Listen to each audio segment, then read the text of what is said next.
Welcome to FYI, the Four-Year Innovation Podcast.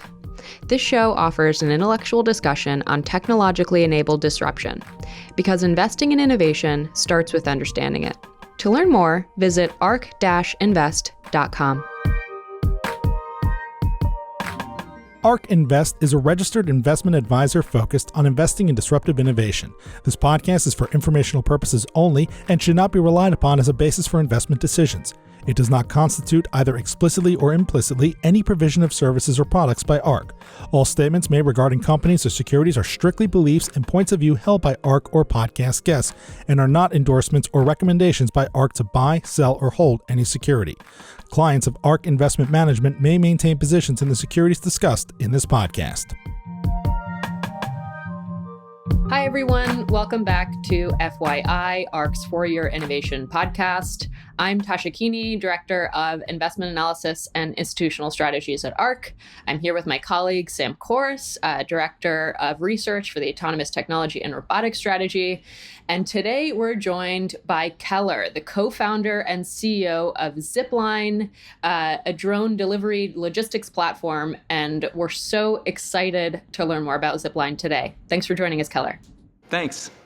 So I think I'd like to start off, I'd love to hear the founding story of Zipline. Sort of what made you decide to start this company? I think it's so cool that you guys have flown so many flights in Rwanda before moving operations to the U.S. Would love to hear more about that. Just how did it all get started? When we started building everything that became Zipline in 2013, our backgrounds were in software and autonomy and robotics. It was becoming pretty clear to us around that time that someone was going to be able to build an automated logistics system for Earth. It seemed like the technology was ready to build something like that, and that in fact, the Earth, like the planet, probably required it, just from a sustainability and zero emissions perspective. The thing that really excited us about that vision was that the more we learned about logistics, the more we understood that, especially when it comes to the developing world, logistics is really not broadly available globally. And especially when you look at healthcare logistics, we really only do a good job of serving the golden billion people on Earth, like the richest billion people. And if you're not in that golden billion, your access is probably crappy or non-existent. As a result of that, 5.5 million kids lose their lives every year due to lack of access to basic medical products. And a big part of that is logistics. And so we felt like, if there was this opportunity to build a new kind of logistics system, we felt it would be it was really important to build the first logistics system that would serve all people equally. We wanted to achieve universal access to healthcare. We also wanted to transition the billions of instant deliveries that we see happening every year today. We wanted to transition all of those to fully zero emission, rather than using a 4,000-pound gas combustion vehicle driven by a human to deliver something to your home that weighs 5 pounds. We also think that needs to be zero emission. So we started building the product in 2013, and then we signed our first customer contract in 2016 with the government of Rwanda. That was a contract to deliver blood to 21 different hospitals. And we launched at the end of 2016, trying to use autonomous aircraft to sort of transform the way that healthcare logistics network worked by enabling what we talked about as teleportation, basically enabling the health system to send any units of blood really, really fast to any of those 21 hospitals. And that's actually what we did for the first year of operations. And Cass, what was it like working with the government of Rwanda? Are there learnings just from how they structured, the rules and regulations that you think, the US can learn? Often with technology, you get, the leapfrogging from developing countries. Is that something that's going to happen with, aerial logistics? That concept of leapfrogging is incredibly important, and it's exactly what we've seen over the last 7 years. I think a lot of people, especially maybe in the US, make this assumption that, all advanced technology is going to start here, and then over time it'll trickle its way, down to developing economies. And that is just not at all what we're seeing. I mean, today Zipline delivers 75% of the national blood supply of Rwanda fully autonomously outside of Kigali. We serve 4,500 hospitals and health facilities globally. The vast majority of those are in Africa, not in the US. And so, actually some of these innovative, fast-moving, often smaller countries with fewer resources have been the ones to sort of pick up the mantle here and show how you can use this kind of disruptive technology to save health systems millions of dollars and save tens of thousands of lives. So I think that, the experience of working with the government, the government's been an amazing partner for Zipline for 7 years now. And over 7 years, we've expanded and expanded and expanded. And so I mentioned, starting by just delivering blood to 21 hospitals. The reason that was important is that the Minister of Health around that time was explaining to me, 50% of all transfusions go to moms with postpartum hemorrhaging, 30% go to kids under the age of 5. So it's a really important product for family health. When you need a transfusion, you really, really need it. It's incredibly urgent. You have all these different types: plasma, platelets, cryoprecipitates, packed red blood cells. Each has different storage requirements and shelf lives. And then you've got A, B, and O, positive and negative Rh factor. So it's like a logistics nightmare. And once we had spent a year delivering blood to those 21 hospitals, we then expanded to all hospitals and health facilities in the country that we were able to serve from a regulatory perspective. Then we expanded from just blood to many, many hundreds of different medical products, essentially everything that's in the global public healthcare supply chain. Then we expanded in 2020. The government said, great, now we're doing healthcare, but what about all of our other national priorities, whether that's childhood malnutrition or zero emission logistics or building a new national postal service or growing agricultural productivity in the country. Those are now all things that Zipline serves. We deliver animal healthcare products. We are a large logistics provider of artificial insemination directly to farms and ranchers throughout the country. We deliver childhood malnutrition products. We're now delivering e-commerce products. We've sort of just been following our customers' vision on this one, but it has definitely grown from something that was like very niche healthcare delivery product to then like a very broad healthcare delivery product where you're doing everything for the health system, and then into something that's like where it's bigger than even healthcare, where it's actually all about like economic growth at a national level. And I'd love for everyone to understand just how disruptive this is. So without Zipline, what would be happening in these markets for delivery? Like what are the options? The way that delivery works in Rwanda is not that different than the way that delivery works in the US. The challenge is that, especially when it comes to instant delivery, there are a lot of products and use cases where we really want to send the thing when it is needed or when an order is placed, rather than having to stock it a month ahead of time at a specific location. And so that applies to a lot of different things in healthcare systems, like products that are cold chain dependent, short shelf life, urgently needed, or very expensive, which, by the way, might represent 10% of the volume, but is like 90% of the cost of medicine in these health systems. Kind of an important thing to know. So many of those products really want to move in a just-in-time instant delivery mode rather than a sort of traditional, we're going to show up and like deliver the, this quarter's worth of vaccine that you need. And so before Zipline launched, taking blood, for example, the government would try to stock certain kinds of packed red blood cells, which is one of the blood components, at hospitals. But then for the other blood components, platelets, cryoprecipitates, and plasma, basically it doesn't really work to stock those products ahead of time. So they would keep those all in central or regional blood facilities. And doctors, if they needed one of those products, basically, have a patient who needs a transfusion of whole blood, so we need the different components. They would then need to get a nurse or a technician into a car, have that technician drive, 2 to 4 hours to go pick up and then wait in line to get the product and then get it, load it into a cooler, drive it back to the hospital. Obviously, a lot of times when you get back to the hospital at that point, the patient may have expired. A lot of these use cases are extremely urgent. And so it's kind of hard to understate the impact of saying, like, don't do that anymore. Now just press a button on a phone and what you need is going to be delivered, 10 to 30 minutes later. It has a gigantic impact.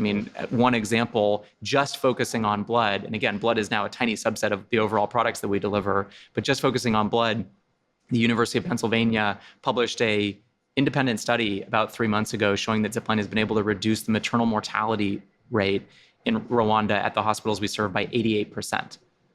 So this has access to these kinds of products has a gigantic impact on healthcare outcomes for health systems.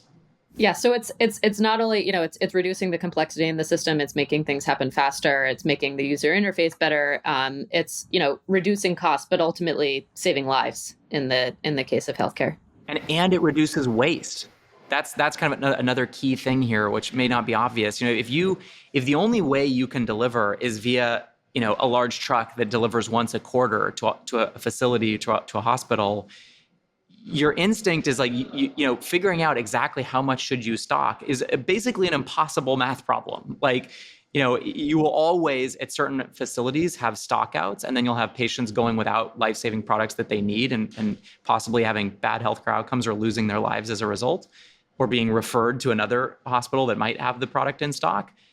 Or you'll have other facilities where they have excess capacity and they throw the product out when it expires a month later or 3 months later or a year later. And so we're playing this kind of impossible game from a supply chain perspective of trying to get the right product at the right place 3 months ahead of time. It just doesn't work. For a lot of those products that I mentioned, things that are short shelf life, urgently needed, very expensive, or cold chain dependent, you really want to just send it on an as needed basis. And so the Lancet, a big medical journal, published a study last year showing that Rwanda has been able to reduce their national blood waste rate by 67% using Zipline and instant delivery for blood products. And, it's not just about money. That is worth millions of dollars, but blood is like actually a priceless product. You never have enough of it. So if you don't throw out blood in one place, that is basically a human that's getting a transfusion somewhere else in the health system. And then, this is very clearly, value add, huge benefit, not just from, the saving side, the lives, the materials. What made it all possible when you founded the company from a technology side? Like why then was the right time? And kind of what's been that evolution that's, now it's ready for prime time for delivery. Forget this, I'm not going down the street, I'm going to have a burrito delivered to me in a minute solution. It's when we were starting the company in 2013, I would emphasize, like, you never know that it's going to work. Like, it was not at all clear that it would work. And in fact, like, every expert in global public healthcare told us that it definitely was not going to work. We were assured again and again and again, you'll never make a vehicle that'll fly in that way. Even if you could do that, it won't be reliable. Even if it was reliable, the unit economics will never work. This will be way too expensive. You're never going to get regulatory permission for it. No government is ever going to pay you to do this. Even if the government did pay you to do this, it won't even really solve the real problem in the health system. Like, this is what the experts tell you. There's never a shortage of haters. Yeah, but I mean, these are people, who we deeply, deeply respected. These are like, published authors and, people who really deeply understand. And I think, luckily, we didn't listen to them, but we did listen to the ministers of health. Like, the ministers of health and the doctors in these systems, the ones who actually knew what it is like on the ground to, not have a product to treat a patient when you need it, or what it's like to administer one of these health systems at a national scale. They were the ones who really kind of shared the vision and, in fact, like, told us exactly what to do. I mean, it was us, we were not smart enough to know to start with blood. That was the minister of health saying, Keller, she basically looked at me for once. I was like, Keller, shut up. We're not doing the big vision. Like, just prove that you can do blood first. And that was brilliant in retrospect. That was exactly the right place to start. So I think, listening to the customers and the doctors who are actually running the health systems wound up being super important. The other half of, like, getting started, being told that by experts, I think the other half is that I saw this flag in a gymnasium a couple weeks ago that said, we do this not because it is easy, but because we thought that it would be easy. And I think, like, there is something very fundamental about entrepreneurship in that flag, which is like, we probably would have been too scared to start Zipline had we actually fully understood how hard it was going to be. And I also think that's a reason that often it isn't the, like, global experts who start a company like this. It's people who are dumb enough to not know how hard it's going to be and to be a little bit naive. Like, there was a little bit of naivete required. On the technology side, I do think there was, like, a confluence of factors, basically, like, the massive scale that smartphones had achieved. From 2009 to 2013, we were looking at a lot of the components that went into that smartphone saying, hey, like, those are the main components that you'd need to make really capable robots. Whether it's an IMU or microprocessor or Wi-Fi or cellular antenna, all of those things are camera, all of those things seeing global supply chains start to be able to build those things in a very power efficient versions, very small, very light, extremely powerful at low cost, it seemed like, wow, that was probably going to lead, at least our thesis was that was going to lead to a revolution in robotics. And I do think in retrospect that has wound up being true. I think that a lot of the dividends of the smartphone revolution will play out in robotics over the next 5 to 10 years. And, past sort of the technology, the enablers of what enabled you to, produce these drones. And then ultimately, you're one of the most successful, if not the most successful drone delivery platform out there, right? You have more autonomous flights than anyone else commercially. Would you say that the technology hurdles are relatively low here, and it's actually the logistics and the operations that are much more difficult on top of sort of, just getting past sort of the initial reaction and sort of regulatory response? Or what were the hardest pieces to building the business to the success that it is today? I mean, I think a lot of investors, for example, look at Zipline. In fact, Tosh, I think you asked me this question on our last call, which is people often find it kind of counterintuitive because they're like, oh, but there's some really big, rich companies trying to do this at scale, and they've done basically, very few delivery. To put it into perspective, Zipline just crossed 40 million commercial autonomous miles. So those are miles that Zipline is doing and being paid for by customers. And we have done over 10 times as many commercial autonomous miles as the rest of the industry combined. And I think a lot of people are like, why was it not one of these really big, rich technology companies that everybody's heard of that succeeded at doing this? And I think on one hand, the answer is that the technology is, I think, a lot harder than people realize. There's a lot of, I think people have this sense of oh, we'll just we'll buy a quadcopter from Best Buy and then we'll duct tape a Snickers bar to the bottom of it and then manually fly it when the weather's good and land it. And we just did drone delivery. It's technically, yes, but that's not what Zipline's customers are buying. What Zipline's customers are buying is a national scale logistics system that operates 24/7, 365 in rain or shine, including in really gnarly weather, in a way that is reliable enough that families can bet on it with their lives and the lives of their kids. So that is a really different kind of product, and the level of engineering that goes into not just the vehicle, but the overall logistics system to design something that is that reliable, that can fly 300 kilometers on a single battery charge, for example, that is fully autonomous, where the unit economics work so that this is actually, it saves money for our customers. These are, turns out these are really hard technical challenges. I think the last idea to share on that front is that a lot of people look at Zipline, they get very focused on the drone. It's so exciting. It's an autonomous aircraft. It's so, it's so cool. And it is cool, but the reality is none of our customers care about drones. All our customers care about is teleportation. And we talk about, our product vision is to approximate teleportation. Anybody should be able to pull out a phone, press a button, you should be able to have what you need teleported to the GPS coordinates of that phone in 5 or 10 minutes. And I think what we didn't even realize when we were launching in Rwanda in 2016 was that really the aircraft is about 15% of the overall complexity of the solution that's required. There's a huge amount of integrating software, ground systems, regulatory approvals, data logging solutions, multi-vehicle deconfliction, computer vision-based pre-flight checks, air traffic control software. All of these things need to be combined to enable this overall magical experience for customers where they don't have to worry about any kind of technology. All they want is for something to go from point A to point B fast enough to save someone's life or to create a huge economic opportunity or an amazing customer experience. It is super interesting to me too, right? You talk about the competitors and, not just for drone delivery, but you look at, the emergence of all of these air taxi, electric vertical takeoff landing, and just the or just look at autonomous cars. Yeah. And the diversity of designs for aircraft right now for drones is pretty wide ranging, right? Everyone's got very unique designs. Zipline just released, not just anymore, but a new design for this door-to-door delivery. How do you come to that design, and why is it different from a lot of the players out there? What led to that optimization?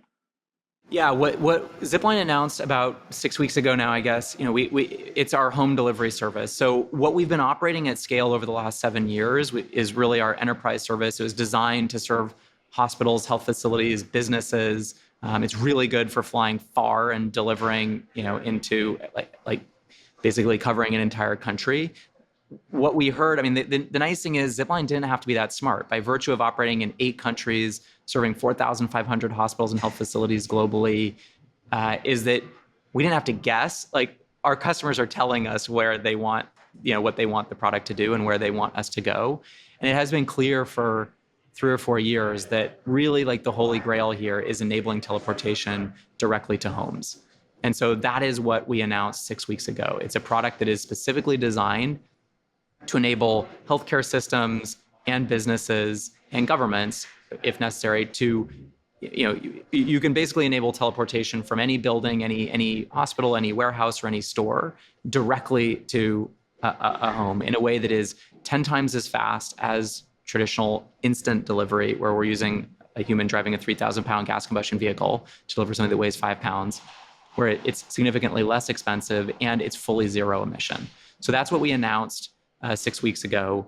The overall design of that system, I think it comes from a number of things that we think are super important and maybe are not yet obvious to people who aren't operating at these kinds of systems at multinational scale. The things that became obvious to us from operating at that scale was that this kind of a system is going to need to be able to deliver with like dinner plate level accuracy, so that we can deliver either to a front doorstep or a driveway or a side table on a backyard, or, into a little parking space, for example, for an apartment building, or onto the roof if the apartment building has roof access. Like, we need to be incredibly precise in the way that we deliver so that we can serve 99% of addresses in any country where we operate, whether that's Ghana or Rwanda or the US or Japan.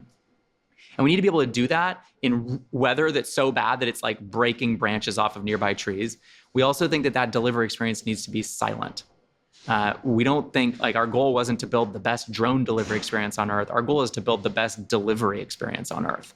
And the only way we're going to do that is if we can deliver to homes in a way that you don't just love it, but your neighbors also love it. So that means that, it has to be silent. And so Zipline has an incredibly talented team of not just mechanical engineers, electrical engineers, firmware engineers, software engineers, but also aerodynamicists and folks who are experts in aeroacoustics, so that we could design something that would achieve those parameters. And yeah, turns out, designing that kind of a vehicle at scale, I mean, it's a hard technical challenge. But the exciting thing is, we announced a lot of national partners and customers for that product when we announced it just 6 weeks ago. Next week, we'll be announcing 3 more national scale partners. I think it is suddenly becoming clear that this is moving from science fiction to like something that is just completely obvious, and like, why would you ever live without it? And what do you think competitors might be missing as you have all this great customer input? Noise is a clear, something that's always been talked about, across drones of all different shapes and sizes. You also have this droid design that seems unique to you. What do you think are some of the challenges that may not be super apparent to others in the industry? I think that by far, it's not a fancy answer, but I think by far the reality is that when we launched in 2016 and really started serving customers at scale, we learned a huge amount of counterintuitive, boring things about how to operate these kinds of systems reliably at scale in really bad weather, how to get regulatory permission for them, that you can really only learn by doing. And I do think one of the core takeaways was that the vehicle is 15% of the complexity. I think there are a lot of, not just in our industry, I think in robotics generally, I think that folks tend to stay in, an academic kind of building mode, or, working in an ivory tower or a research and development lab too long, and have this sense of like, oh, we're going to build this vehicle and the vehicle is going to be so cool, and when it's ready, customers are going to love it. The reality is, like, we more came at it from the perspective of like, our first product is going to suck. We should get it into the real world as quickly as possible so we can learn from customers why it sucks and then improve it over time. And I think there are only a few companies that have really done that extraordinarily well. I think Tesla is a company that we use as a role model on that front. I think Tesla's done that extraordinarily well. Like, get a product out fast and then learn by doing and learn from customer feedback. It's a hard thing to do when it comes to robotics and hardware, but that is how Zipline has grown over the last 7 years. And again, it doesn't sound like, oh, it's like this, incredibly profound idea. I mean, it's like, duh, that seems obvious. But although it might sound obvious, it is shocking to us how few companies in this general industry have done that. I think very, very few companies have actually forced themselves to go out and operate a service commercially and ask customers to pay for it, and then learned from customers and gotten customer feedback. So although that sounds extremely unfancy, I do think that that has been Zipline's like core DNA, and that has been our core fundamental advantage. Like, it has resulted in us doing thousands of little things from an operations, from an engineering, from a regulatory perspective that others aren't doing and I think don't yet know to do. But the reality is all of that stems from just this sort of like humble approach to product development of like, let's not sit in an ivory tower and try to guess at what customers want. Let's get things into the real world quickly and learn by doing. And then one thing, you've mentioned a number of times, but we haven't gone into detail yet here, is what is the regulatory landscape out there? How has that evolved? Initially, I imagine it was very difficult. Are people starting to compete to gain, companies to start testing in their geographies, or is it still fairly guarded? I think, look, I mean, this is aerospace, so we want regulation. We do not just want anybody to basically be able to do whatever they want. And in fact, I think when you look at kind of we have had a fair number of challenges on the kind of recreational drone side of people just like flying drones over airports and things, doing things that are like really important not to do. I think the good news is on the commercial side, companies aren't going to, in general, I think, are not going to do things that are like profoundly irresponsible. Regulation, the challenge has been for regulation to catch up to the technology and to know, like, sometimes I think some of the conversations we'd have 5 years ago would be like, you talking to a regulator and they'd be like, great, but like, where does the pilot go? And it's like, well, there is no pilot. It's like, oh, but the rule says like, we have to check off like something about where the pilot goes. It's like, okay, well, maybe we should change the rule. Some of this is just literally like, it's written in a certain way and we need to use our practical problem solving and judgment to realize like some of these regulations are going to need to be evolved.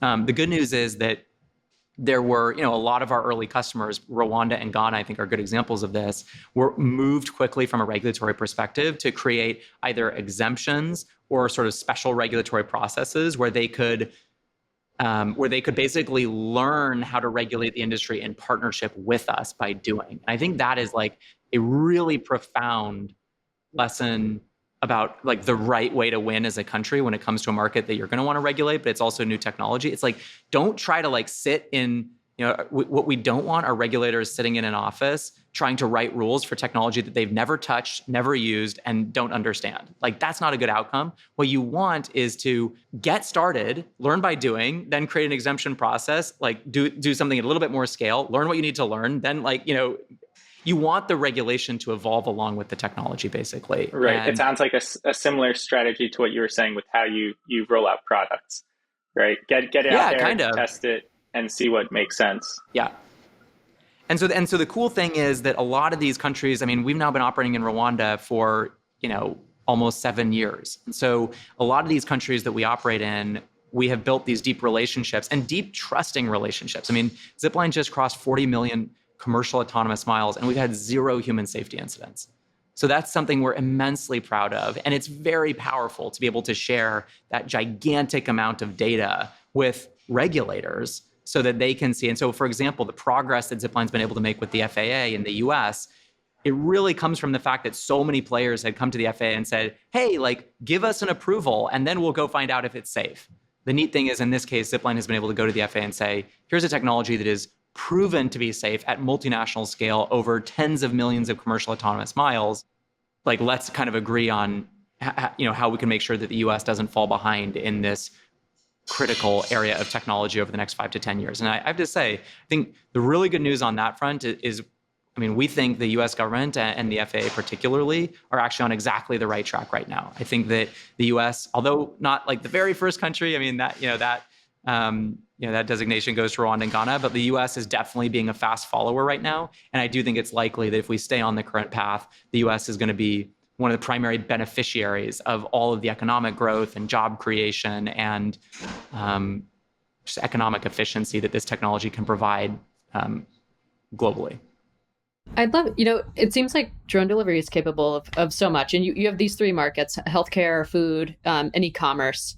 What are the limits? Like, how far do you see this going? And how will drones work within today's existing delivery systems? Like, what might make more sense for, a robot on the ground to do versus something in the air? What are sort of the prime use cases? I think there's a lot there. I mean, interestingly, when we launched 7 years ago, it was like every delivery was costing us so much money. It was so challenging to do these deliveries. It was really good that we started with a life-saving application, a life-saving use case that was so obvious and clear that even though Zipline was going through many growing pains, which we did go through many growing pains for 3 or 4 years, it was still like so profound to the team and to our customer and to the regulator. Like, we got to make this work because it's saving lives.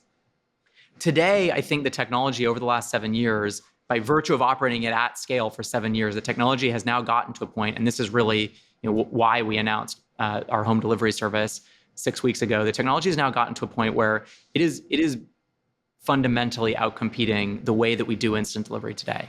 And so, instant delivery, think of whether it's food delivery or quick commerce, when you open up an app and order something really quickly from either a store or a CVS or any one of the marketplaces. We have seen demand for instant delivery go completely exponential over the last 5 years, partly as a result of the pandemic, but just also as a result of like demographic change. And the next generation doesn't own cars as much, and they don't really feel like getting into a car and driving and parking in a store and spending an hour shopping. I think it's kind of the Amazonification a little bit of the economy, where people are very used to convenience and having things delivered to their home.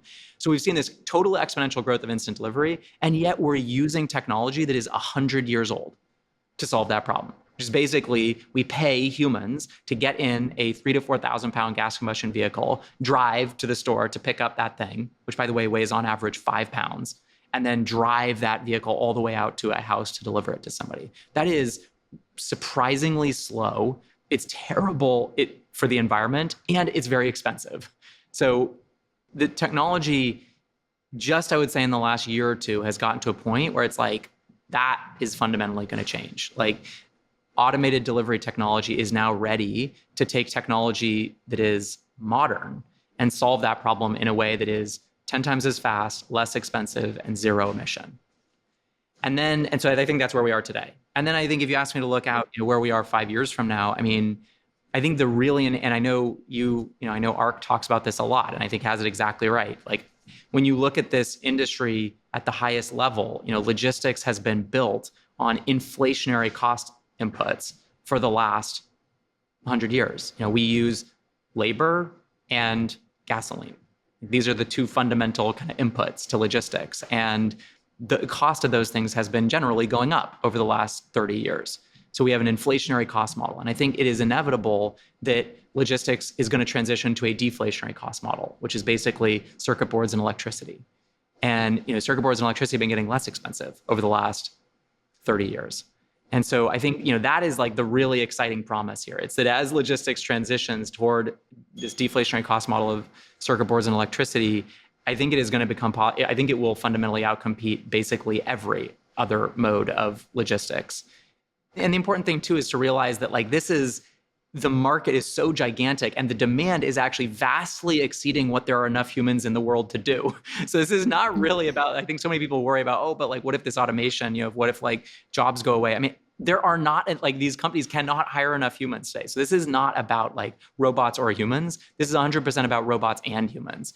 And Zipline's not going to be delivering a flat screen TV anytime soon. So, you're still going to want all the traditional logistics systems doing what they do today. We just think that once a teleportation-like service is available, people are going to really use that a lot and rely on it. Like once people are used to teleportation, being able to push something on a phone and have something teleported to their GPS coordinates 5 or 10 minutes later, I think that has a lot of pretty profound implications for how people are going to,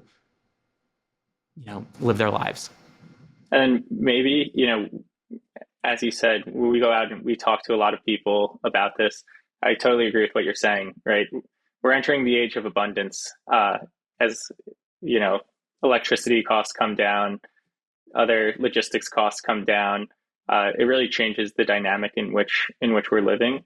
But you go out there and you always get the skeptics. And I think these are probably the four most common questions that I've heard. It's okay, my cell phone loses service. What happens when this drone loses service? How does it keep flying? What about bad weather? Is this drone going to fall on my head? And there are cameras on these. Like, what are the privacy implications? Yeah, definitely. The good news is, I do think those questions are now basically conclusively answered. We've been answering those questions for 7 years now. When it comes to the safety of the system, again, we've just crossed 40 million commercial autonomous miles. We've had 0 human safety incidents. Yeah, that second part of what happens if you lose service. These aircraft have cell modems in them. We are that's the main way that we're communicating from the aircraft home. That's how we're sharing telemetry and how we can issue high-level commands to a vehicle if we need to. Vehicles lose service all the time. Cell service isn't perfect, and so we have backup communication systems, and the vehicle can actually fly with no communication whatsoever.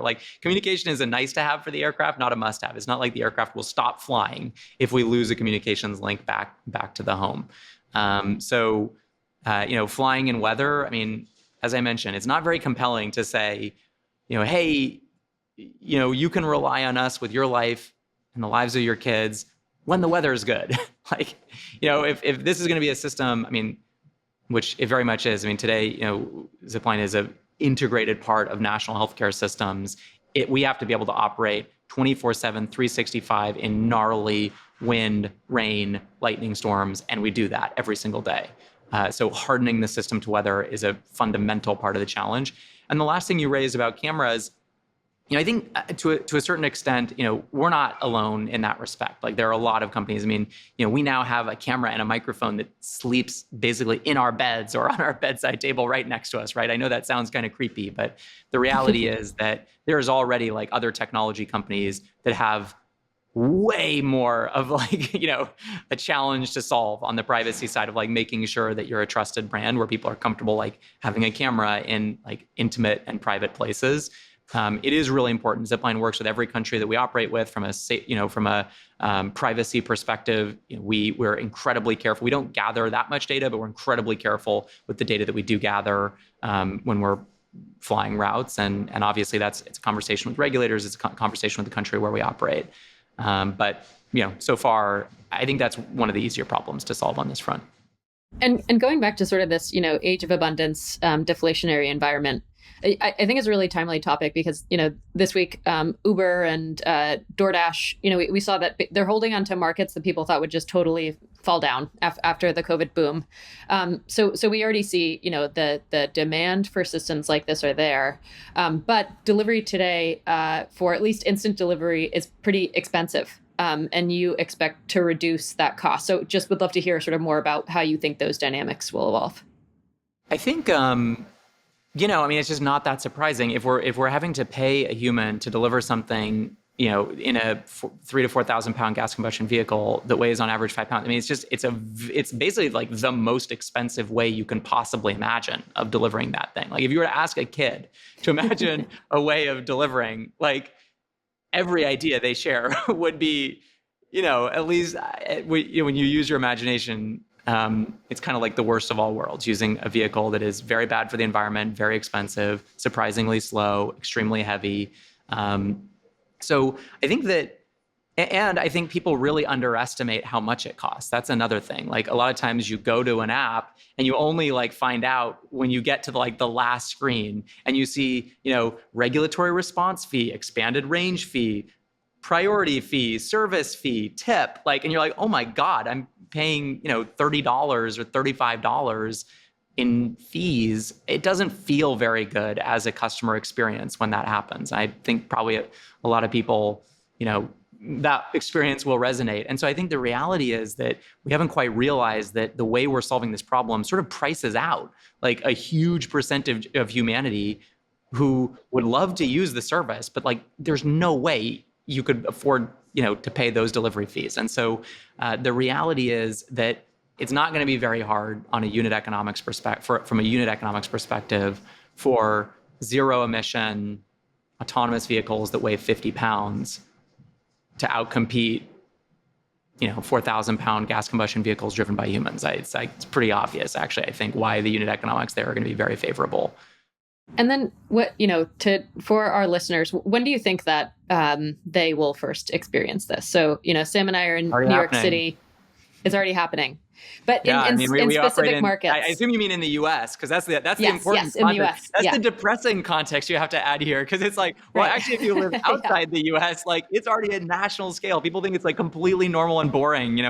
Right now we actually have another national delegation from a country in the Middle East who basically saw the announcement and was excited. And so they actually flew a bunch of their ministers to Rwanda. And so they're there right now doing a big tour of our distribution centers, basically because they're going to bring Zipline into their country. And so they were basically shocked. They're like, wait, what? I mean, this is operating at national scale here. We have no idea. And so I think, there's this phrase that, the future is here. It's just not evenly distributed. I mean, it's that is very true. And it's true in a way that is very counterintuitive, because people thought, oh, it'll be like the rich people living on the coast of the US that have access to this technology first.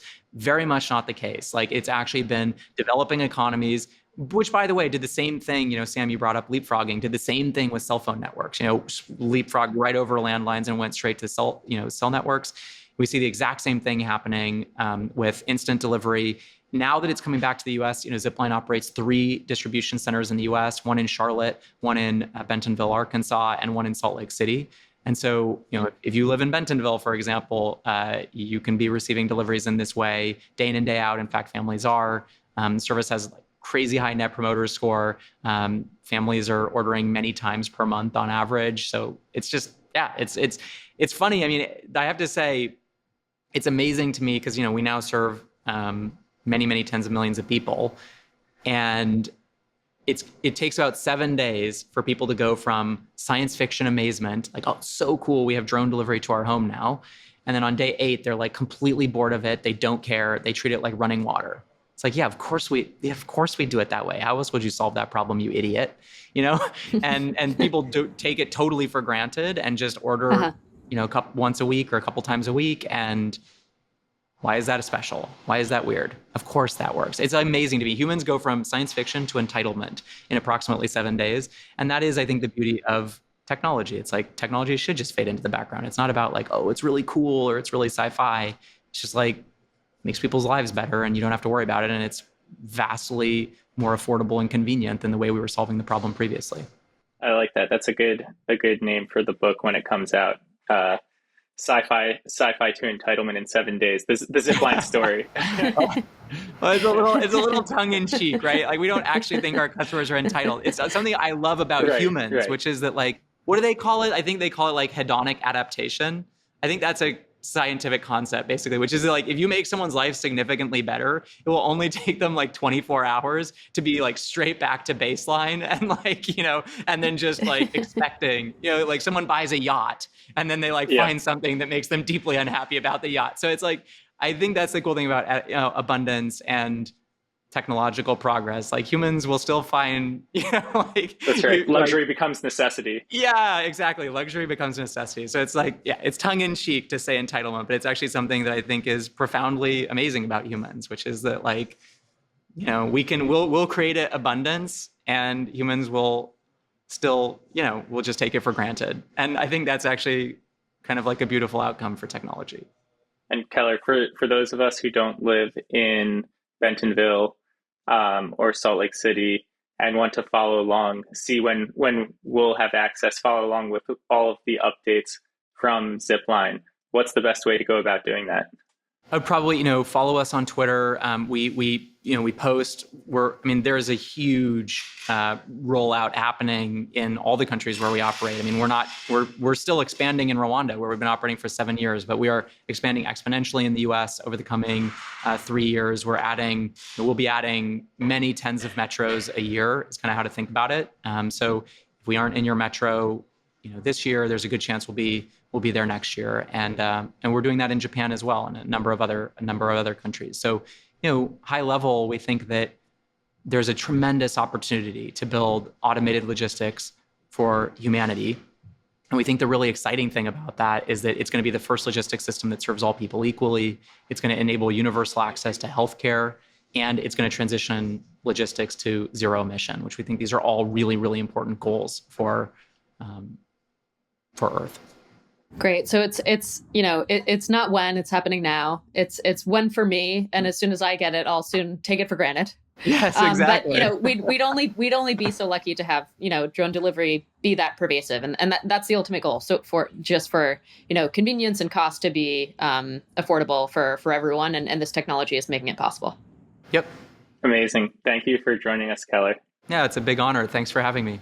And then, last Thanks so much. Last question here, potentially not included, but has there been any issues with intercepting drones? Has anyone tried to drone jack? Everybody always asks that question. It's actually mainly in the U.S. where people are always like, can you shoot it down? Like it's definitely a symbol of gun culture in the U.S. We're so interested in shooting them down, but no, it's never happened. That's kind of the example of it's just better to get into the real world and see what actually happens. Because, for example, weather is an extraordinary pain in the ass, and we spend a huge amount of time focusing on weather.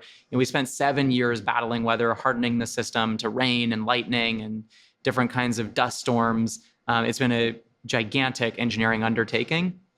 And then we really thought we had it figured out. And now we're ultra focused on solar weather, because it turns out that solar weather basically ebbs and flows in a 10-year cycle, and we are in the maximum degree of scintillation, which is basically radiation coming from the sun hitting the atmosphere. It causes GPS uncertainty. It's actually been a significant challenge for us in Rwanda over the last, which it really only affects places on the equator, but scintillation, especially in the twilight hours, actually causes GPS to be very unreliable. And so you just giving that to you as one example of you just don't know until you get you told me, oh, you're going to be thinking a lot about scintillation in 7 years, Keller. It's we never would have known. But so people shooting us down, not so much. Solar weather and scintillation and 10-year cycles of interactions between solar radiation and Earth's atmosphere turns out to be a really big consideration and super important, and something our engineering team is spending a lot of time on. So you just can't predict this stuff. It's better to learn by doing. And then maybe for those of us who joined on YouTube, we're on the factory floor here. Can you give us a 30-second walkthrough of what we're looking at here? Yeah, sure. It's a little hard for me to move around, but this is upstairs is where Zipline, all of engineering, operations, finance, go to market. We're a very in-person culture. And then downstairs is all manufacturing. We also just had to rent. We rented the big warehouse next door, and now we're renting an even bigger, manufacturing facility just a half mile up the road. But we build everything in-house, and Zipline is we're a full stack engineering team. So we design the avionics from scratch. We design the aircraft. Our mechanical engineering team designs the aircraft. We do all the aerodynamics analysis. We are doing a huge amount of sort of wild innovation on the aeroacoustics front, as we talked about, to make sure that these vehicles are actually silent for the customers that we're delivering to.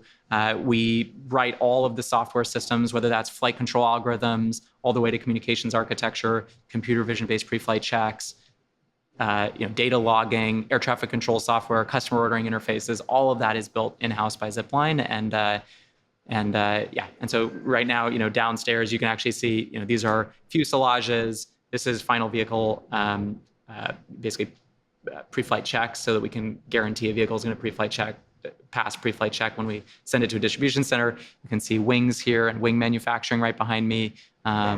Yeah, so come visit sometime in person. We'd love to.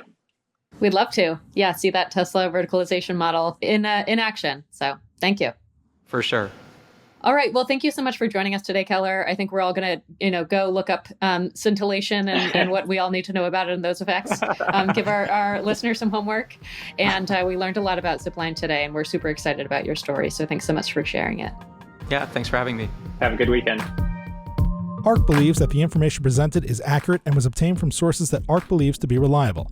However, ARC does not guarantee the accuracy or completeness of any information, and such information may be subject to change without notice from ARC. Historical results are not indications of future results. Certain of the statements contained in this podcast may be statements of future expectations and other forward-looking statements that are based on ARC's current views and assumptions and involve known and unknown risks and uncertainties that could cause actual results, performance, or events to differ materially from those expressed or implied in such statements.